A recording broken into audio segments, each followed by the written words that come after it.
welcome into the Week 11 College Football Pick'em Podcast, presented by the good folks at Donnelly, Timmons & Associates. So glad all of you are able to join us here on a beautiful Friday afternoon in Naples, Florida. We are broadcasting live. I am happy to be joined by Harry Catalano, my good friend and co-host here for this afternoon's show. He's a senior actually here at Ave Maria, and he's joining me here to talk some football. Harry, how you doing? Hey, glad to be here, Billy.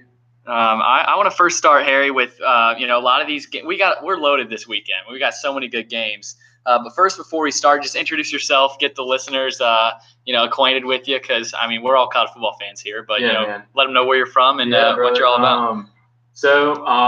Born and raised Augusta, Georgia. I'm in the Masters Golf Tournament. I'm a big Dogs fan. Go Dogs. Been watching college football. Grew up watching College Game Day every morning. Love it. Or every Saturday morning. So yeah, that's exactly me too. Obviously, get to college, can't really watch a lot of College Game Day anymore. But I miss the days just waking up and turn the TV on to College Game Day, and that's what you see. And you're looking.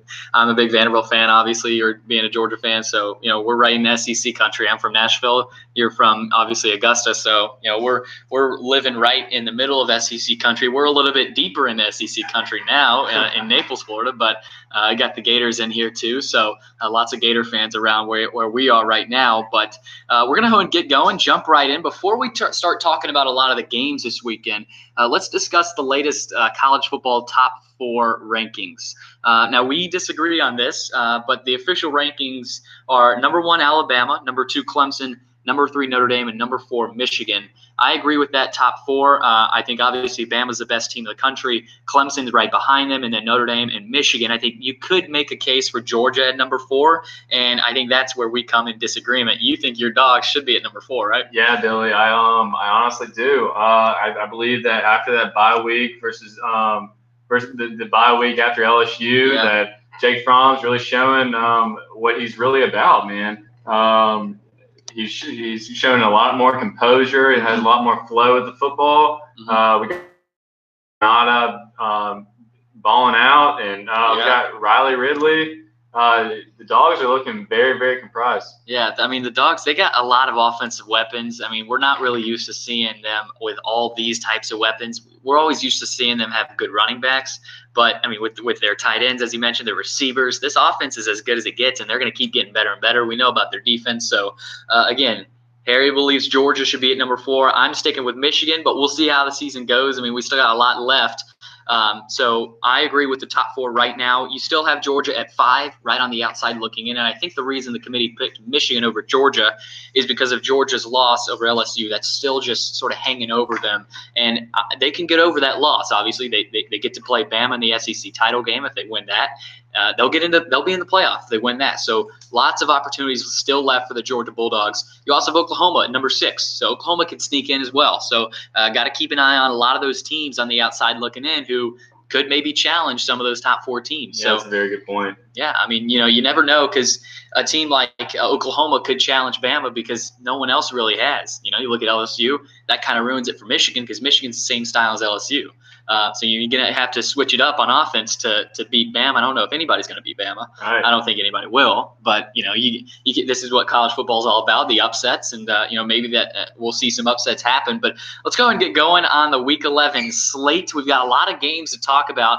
Obviously, last week was filled with that. Last week was the best week of the season. But let's go ahead and start where College Game Day is this week. They're in Chestnut Hill, Massachusetts, for a big night game between Clemson and Boston College. Clemson ranked number 2, obviously, as we mentioned. Boston College is at number 17, looking pretty solid. Travis Etienne, if you look at his stats, Harry, I want to let you know about this guy, Travis Etienne. If you look at his stats this year, 116 carries, 998 yards, and 15 touchdowns. That's a high. Those are Heisman numbers right there from Travis Etienne. So if you're Boston College, you got to stop the run. I don't think it happens. I think Clemson wins 34-24 over BC on the road. Yeah, man, I have to agree with you. I really do think that Trevor Lawrence is coming out of that 77-16 blowout win versus Louisville, and I think this Clemson offense is just too much for BC. They had 661 total yards of offense last week.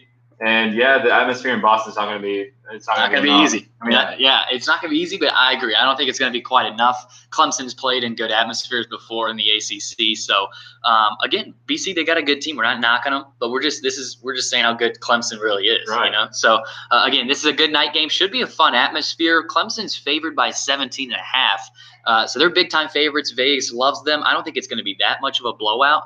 I got Clemson by 10. So, again, night game, Clemson, BC. Looking forward to seeing who wins that one.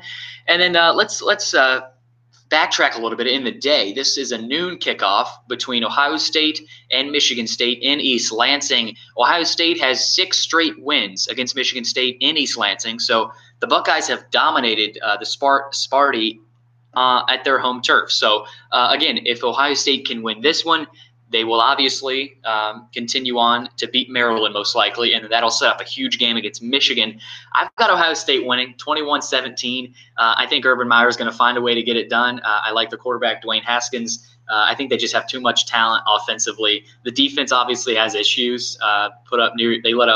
Let Purdue put up nearly 60 points on them. So, again, defense is an issue, but I don't think Michigan State's the offense to challenge that defense. So, I'm going to pick Ohio State 21-17. You know, Billy, I have to disagree, brother. I do have to not say so fast. I'm going with the upset here. Another upset in East Lansing. I mean, they're known for it. They are. Yeah, they are known for it. I'm going with Spartans upsetting Ohio State 26-24 on a last-second field goal. Oh, that's a bold pick. Last-second field goal pick there from Harry. So, again, can't wait to see that Ohio State-Michigan State one. We're a little bit opposites there, but there's a lot of games with teams favored big. So I don't know if we'll be disagreeing a lot on the picks today. So moving on from the Big Ten down to SEC country. LSU is in Fayetteville to play an interesting Arkansas team, probably the worst team in the league. But I mean, Harry, you got some interesting stats on their sacks. I mean, they've been third in the SEC in sacks. Yeah, man. Arkansas leads, or they're third in the SEC with sacks. I mean, that is huge. Yeah. Arkansas is really coming off a much needed bye week versus after that Vandy game. Yeah, after that Vanderbilt game, man. This is their senior night. They have something to prove. But I think Joe Burrow is going to have. They're also coming off that. Yeah, they're coming off that big loss versus Alabama. Yeah. I mean, I was watching videos before trying to prep, and you could see a little bit of a hungover LSU team after. I mean, that happened to Vandy last year, obviously, after they played Bama, and then they had to play Georgia and then South Carolina. So that just kind of ruins your season when you play Bama. They just destroy you. So again, LSU should win this game. I've got LSU winning 28-13. This is a night game in Fayetteville. Obviously, you said I think Arkansas does have something to prove. I mean, if they can compete with LSU, this will be good for Chad Morris there at Arkansas to, this is his first year. It's going to be a tough sledding, and it has been. But, we'll see if Arkansas has anything to prove there. Continuing on in SEC country. Harry, this is time to talk about your Georgia Bulldogs night game in Athens. Auburn rolling into town in between the hedges to play the Georgia Bulldogs. I love this Georgia team this year more than ever because they got 2 running backs who are beasts. Elijah Holyfield and DeAndre Swift. I think they're going to lead the Dogs to victory. Jake Fromm has to play well, though. If he plays poorly, throws a couple interceptions, that'll keep Auburn in the game. So I think Jake Fromm has to play well. The receivers will be stepping up. We look at this Georgia defense. Talent all across the board with DeAndre Baker and J.R. Reed. They got talent all across that defense. So I think Georgia, they're just now starting to put it all together, and I think they win over Auburn 35-21. I couldn't agree more, man. 7:00 in Athens, baby. And one of the main things that I'm taking from the game is how will Stidham play against this dirty dog defense. Yeah. Man. DeAndre Baker, like you said. Mm-hmm. He's a beast in the secondary. He's like 6'4", and he's long. He's rangy. You're not thrown against him. Say the least. Yeah, Stidham. The thing with Auburn is they can compete in this game. It's not going to be. I don't think it's going to be a blowout, but if you're Georgia, you got to be able to take what Auburn gives you. Auburn beat A&M last week. That was a good win for Auburn. See if they can keep it rolling. on the road in Athens. I doubt it. We both think Georgia's going to win. But again, an interesting point. Georgia's favored by 13 to win this one. I mean, that's a pretty significant advantage, that Vegas thinks. But I mean, you look at this Georgia team, as you mentioned, they lost to LSU. That kind of derailed their season a little bit. But they have time. They have time to get back on track. And, obviously you look into the SEC championship game and you look at Holyfield. I love this kid because 103 carries on the year, 674 yards and 5 touchdowns. Without these running backs, what would Georgia be? I mean, they would. Man, that's their hard team. To say. It's hard to say. I mean, we still have great wide receivers and tight ends with Isaac Nada, Riley Ridley, Mercole Hardman, Jeremiah Holman has become a complete sensation the past couple weeks. So it's really hard to say, but. I'm glad you brought up Elijah Holyfield. Man, I remember in the Georgia High School Association playing high school football in Georgia. He broke all the records my senior year.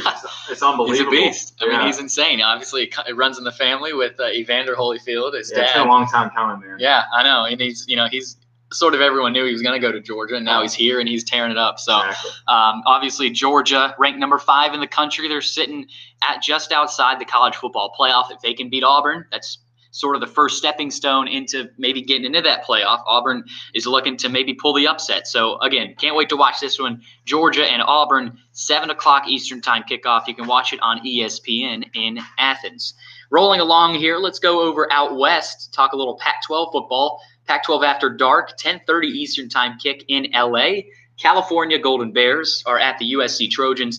I wanted to talk about this game because of the high scoring stakes that we could have. I mean, USC has a loaded offense. They got JT Daniels and Amon-Ra St. Brown. The two, they both went to high school together, went to Mater Dei High School in, pretty sure, California. So I think they lead the Trojans to victory. USC, they will play Notre Dame last game of the season. So if they can beat Cal here, get some momentum, and keep rolling, maybe they can compete with Notre Dame to close the year. What do you think, Eric? I have to disagree with you, Billy. Ooh. Yeah, I do believe that JT Daniels is a great running back for USC, but I believe that this freshman is just not going to be enough for this Cal defense. And I also believe that Chase Garbers is the quarterback for Cal is just getting some chemistry and flow in.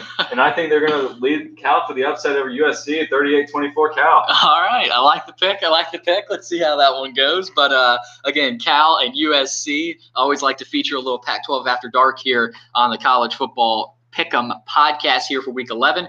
Rolling along, let's head up to South Bend, Indiana to talk about Notre Dame and Florida State. An interesting fact to know about this game, Notre Dame's starting quarterback is out.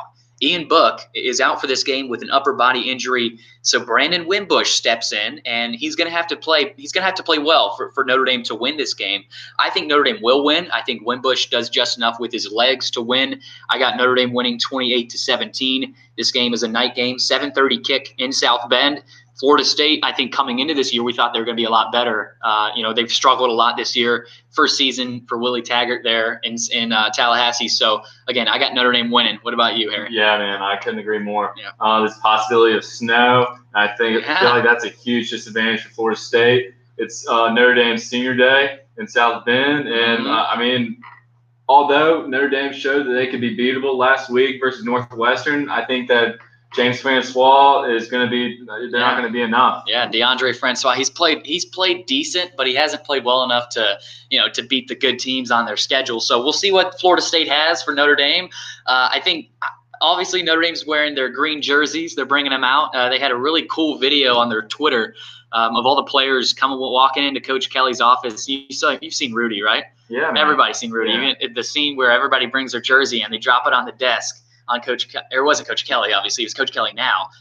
But everyone they have it's kind of a fake version of the Rudy scene where everybody comes and drops a jersey and they're like, "Hey, Coach, we want to wear green jerseys." And at the end, he says, "All right, we're wearing green," and that's got to pump up the Notre Dame fans. Man, green for the seniors. Yeah, I know, dude. That's Notre Dame, Florida State, green jersey night. It should be a fun night, but Ian Book's out, so lots of interesting storylines for this one. Notre Dame and Florida State, 7:30 in South Bend. Let's roll along with one of Notre Dame's big rivals, the Michigan Wolverines. They play on the road in New Jersey, an afternoon game at Rutgers. Rutgers, obviously one of the worst teams in the Big Ten, should be an easy victory for the Wolverines. Shea Patterson, I think, in this defense rolls a victory. I think this is just another blimp on the radar for the Wolverines. Yeah, man, I have to say Shea Patterson finally coming around. That Ole Miss transfer showing his inner hardball coming off that huge win versus Florida State versus Penn State. Yep. 11 for 17 with 144 yards, two touchdowns, 11 carries, 42 yards to that dual threat quarterback, man. I mean, he's played well and he's ran the ball well too this year. I think rushing the ball, Karan Higdon, the running back from Michigan, leads the team in rushing, but Shea Patterson's right there behind him. So I mean, Higdon's had 963 yards, and Patterson's right there behind him. So, and he's thrown for well over 1,000 yards as well, 14 TDs. So Patterson's a stat stuffer. I think they easily roll over Rutgers. But again, as we talked about Ohio State at the top, if Michigan and Ohio State both win, that'll get them momentum. And they'll keep rolling for that matchup in rivalry weekend. Ohio State, Michigan. Can't wait to see that one. That's at the Shoe too. So Ohio State's got the advantage there. Again, let's roll on. Let's head back to SEC country. Let's head over to Gainesville. How long is the drive to Gainesville from here in Naples? Probably about like a 6-hour drive. 6 hour, yeah. I mean, It's a long drive. We could go see this game if we wanted to. Although it's a noon kickoff, so we probably have to leave early in the morning. We won't do that. But this game is noon in the Swamp. The Gators welcoming the South Carolina Gamecocks to town. This is a good game, good matchup in the SEC East. I think Dan Mullen for Florida, I think he finds a way to escape with a win. South Carolina, they've been finding ways to win games, man. They beat Mizzou barely. Obviously, they beat Vanderbilt. They found a way. They found a way to beat Tennessee, if I stand corrected. So, I mean, South Carolina, they found ways to win. I don't think they find a way to beat Florida, though. I got Florida 24-21. Billy, I hate to keep on doing this to you, brother, but Dang. I believe the Gamecocks are coming off a big win versus Ole Miss in Oxford, and they're going to beat Muschamp's old team. You got Florida going down again after Mizzou. Dude, 31-28. Muschamp beats his old team. Oh man, they'll be happy in Columbia, South Carolina if that happens for sure. So we're disagreeing again. Didn't think we'd disagree this much, but that helps the show. It helps the show. But you got Florida winning. I got Florida winning. You got South Carolina. We'll see how that one goes. Let's roll along here. Let's move over to the Big 12. Let's go to Ames, Iowa for a 3:30 kickoff again between Baylor and Iowa State. Brock Purdy, the quarterback at Iowa State's been playing well. I mean, he's kind of an underrated Heisman contender for me. He's played extremely well for Iowa State. I've got Iowa State winning 42-28. What do you think about this one? I couldn't agree more. Yeah. Iowa State, always the team that sneaks up on teams. Sneaks up on you, man. They're the dark horse of pretty much college football. Yeah. So we got Ohio State. We got Iowa State. Keep saying Ohio State. We got Iowa State both beating Baylor. They're 15-point favorites. They got a great running back, David Montgomery, as well, with over 700 yards. They got a good receiver, Hakeem Butler. So watch out for Iowa State. They're already ranked number 22. Let's keep rolling. Let's stay in the Big 12. Oklahoma State at Oklahoma, 3:30 in Norman. Kyler Murray and the Sooners, I think they'll continue to roll. I think he continues his push for the Heisman Trophy. I got Oklahoma winning 42-17. Harry, what do you think about this Oklahoma State matchup? Bedlam. Yeah, I have to agree. I believe Oklahoma wins big. It is a blessing that Kyler Murray did not go into the MLB. Yeah, I know. He has been such a blessing for this Oklahoma Sooners team. Yeah, and we'll see it on Saturday night. Yeah, we will. I mean, Murray, as you mentioned, he's a baseball player, but he knows how to throw the football too a little bit. He can run, he can throw. They got a lot of good weapons too. CeeDee Lamb, Hollywood Brown. They got good running backs with Sermon and Anderson. So this is the offense that I think can compete with Alabama. Honestly, I think with the way they score points, maybe not I don't think their defense could keep up with Bama, but I think they could score right with Bama and keep an eye on Oklahoma in the college football playoff, possibly to get in later in the season. Let's stay in the Big 12 here. You got TCU at West Virginia. Lots of points being scored here in these Big 12 games, Harry. This game is at noon in Morgantown, so an early kickoff. I got West Virginia winning 45-35 just because of Will Grier and David Sills and Gary Jennings. I mean, I don't know if you saw the game last week, Harry, but West Virginia found a way to beat Texas in a shootout. I mean, they barely won. It was all because of Will Grier, though. I mean, Will Grier, I think he will be in New York for the Heisman Trophy presentation. But I got West Virginia Mountaineers 45-35 over TCU. I agree. Will Grier, transfer out of Florida. Yep. He's a stud. He is a complete stud, man. Wins the game, completes the 2-point conversion at Texas. I mean, how hard is that? That's a tough atmosphere to play in, and they had 3 tries for it. The first play, there was a penalty. The second time, they actually completed a slant pass to, I think it was David Sills. West Virginia calls a timeout, and the second one, Will Greer runs it in on a read option play. So Greer's a stud, and he's proven it too. So I think we're going to be seeing him in New York for the Heisman Trophy presentation. Yeah, Harry agrees. Yeah, we'll keep it rolling, keep this train rolling. Let's move over to the ACC though. We got Georgia Tech and Miami in Atlanta. 7:00 kickoff here. You got the triple option attack. Paul Johnson, always dangerous. I think Tech gets it done barely. I think Taquan Marshall, the quarterback for the Yellow Jackets, is going to have a big day. I got them winning by a field goal. I think it's going to be low scoring. Mark Richt, the old head coach for the Georgia Bulldogs, is playing against a Georgia team, Georgia Tech in Atlanta. So I get Tech winning 17-14 though. Yeah, man. Paul Johnson, coach Georgia Tech. I believe he gets the job done. The atmosphere in Atlanta is going to be crazy. I believe Georgia Tech wins the game. Yeah, night game in Atlanta. That's always a fun place to watch a game. Have you ever been? Oh yeah, man. I've been to a couple games. Many Georgia Tech games now, and it's always a fun place to play. But let's keep rolling. Let's move over to the Big Ten. We're switching back and forth here, different times, different conferences. But this is how we do it here on the College Football Pick'em Podcast. Noon in Happy Valley, Wisconsin, at Penn State. James Franklin, the old Vanderbilt coach, rallies the troops, and I think he pulls out a close one. I think Franklin finds a way to win. This has been a tough year for Penn State. They're already at 3 losses. I think they just don't have quite enough on offense, but I think they find a way to beat Wisconsin. I think they do. It's going to be a 24-21 Penn State over Wisconsin. I agree, Billy. I believe James Franklin's bringing the team together. Of course, this season was not expected. Yeah. I'd have to say Penn State was favored to be in the playoff. Yeah, at the beginning of the year, I think a lot of people thought that too. And now they're kind of struggling. They lost to Michigan State. They obviously got destroyed by Michigan last week, 42-7. That was terrible. And then now they're looking at facing Wisconsin at home, a chance to just bounce back. We'll see how tough they are. See how mentally tough they are. I think Penn State wins. They're favored by 9.5. So again, that game's in Happy Valley. See how that one goes. Let's move back over to the SEC in T-Town, Tuscaloosa. 3:30 kickoff between Mississippi State and Bama. Man, this Bama team's too good.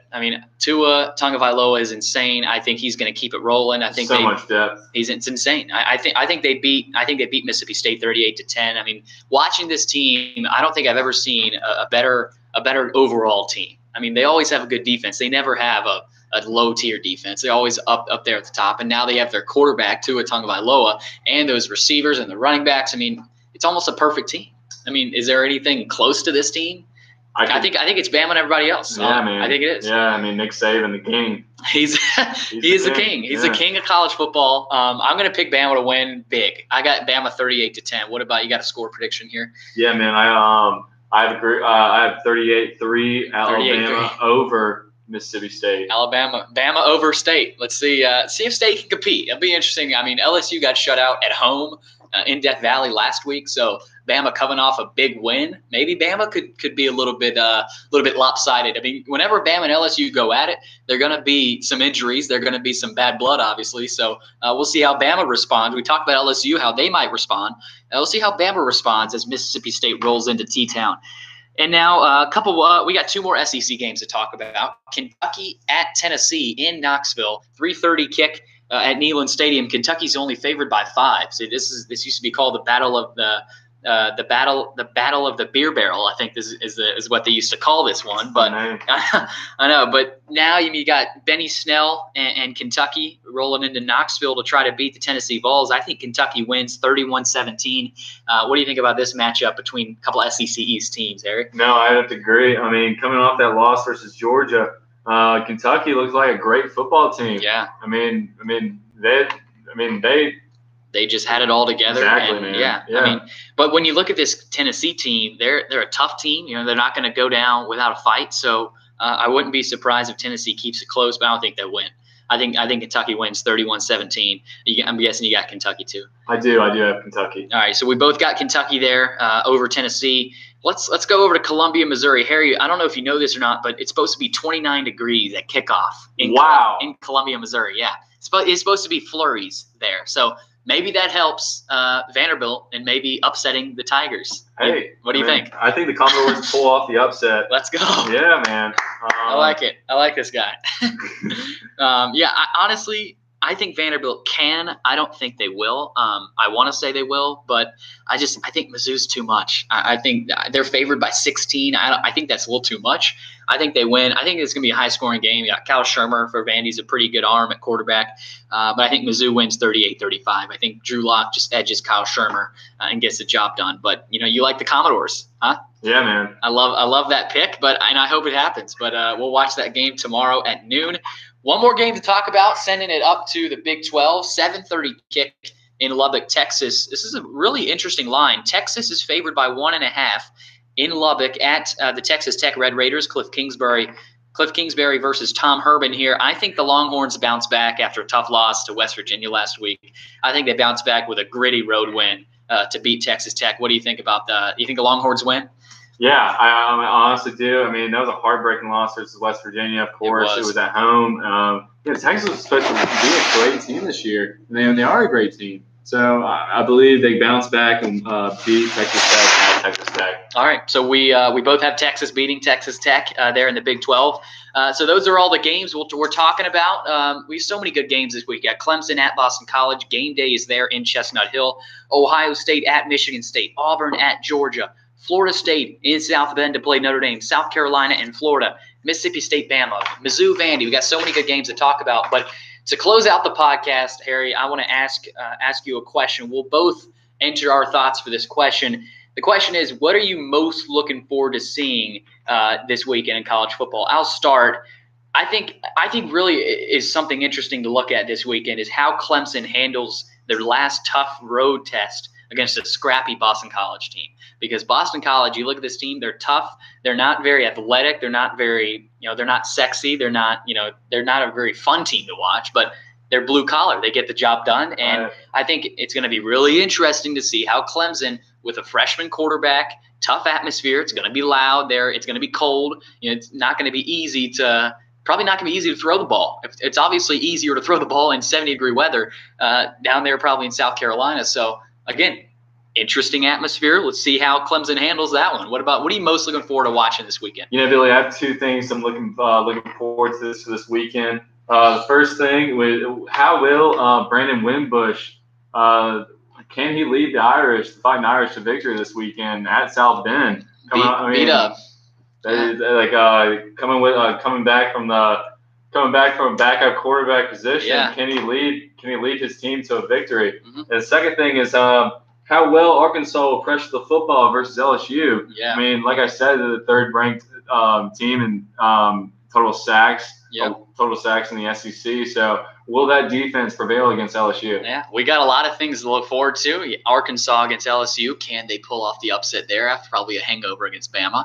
And then Brandon Wimbush. We'll see how he does against Florida State. Florida State coming into South Bend. Could be danger time for the Irish. We'll see how that goes. But again, so many great games this weekend. Follow us on Twitter at CF Kickoff Show. You can follow all of our tweets there. We will post this podcast momentarily. But Harry, this was fun. We got this podcast going. Hopefully, we'll do this again. But again, so many great games this weekend.